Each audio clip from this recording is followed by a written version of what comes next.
accomplishment is presenting Canada at the 2000 Sydney Olympic Games. Welcome, Kimberly.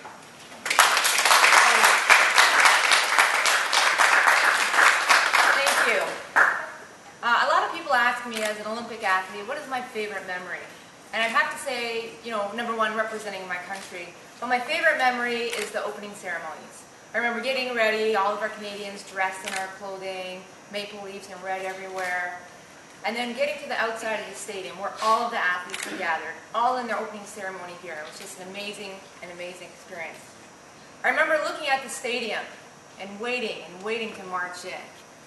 And when that announcer yelled Canada, and we were finally able to walk through those arches and step into the opening ceremonies, the emotions, the feelings are undescribable. I remember after all the athletes were assembled into the medal, all of a sudden, all the lights went dark. And the stadium and the crowd all went quiet. We were wondering what was happening. And from a distance, we could see this light shining and coming closer and closer. And when we realized it was the Olympic torch being brought into the stadium, I remember looking at my teammates and saying, this is it. We've made it. And we saw that torch come through the stadium, through the athletes, and we saw every athlete watch. And when that cauldron was lit, I remember the stadium exploded with cheers and screaming and celebration. And to me, that cauldron symbolized that I had made it. My dreams, my hard work, my perseverance, at that moment had come true. Today I'm here on behalf of RBC to announce or to congratulate, pass on the torch, to Collingwood's first torchbearer, Ms. Susan Carter.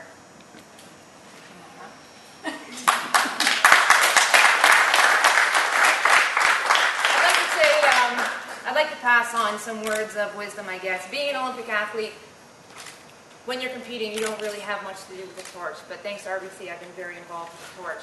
And if there's one thing that you can remember is when you're carrying this torch through your community, you can remember that you're carrying the flame that will ignite the dreams of the athletes of the 2010 Olympics. That's all I ask if you can do. Congratulations.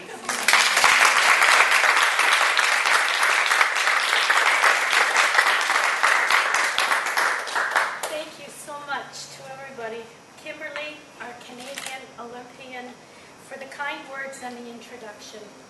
It's so nice to see everyone here, and I thank you all for coming.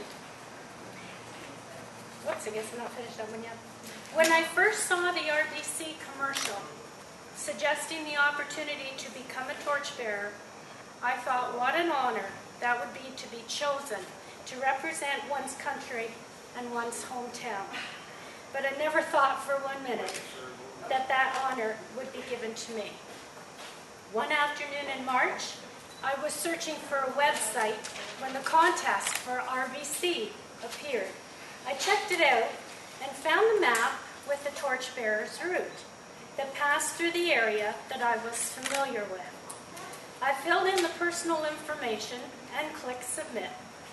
When I received an email to say I had been pre-selected as a torchbearer, I thought, no way, someone's playing with me. But just in case, I filled in the requested information, which included an algebra question. Now, I cannot tell you how long it's been since I've seen an algebra question, never mind had to answer it. So 2 months later, July the 3rd to be exact, a call came to tell me that I had indeed been chosen. I listened to everything very carefully, and after the call, I tried the number back. And when it was answered by the same person and RBC, I became very excited. It was very official. This is a genuine honor for me, and what an opportunity to serve as one of the torchbearers for this Olympics. I have had 1 knee replacement and both hips replaced. And with lots of hard work, I am finally pain-free after 15 years. And what a way to celebrate than to carry the torch for Canada and Collingwood.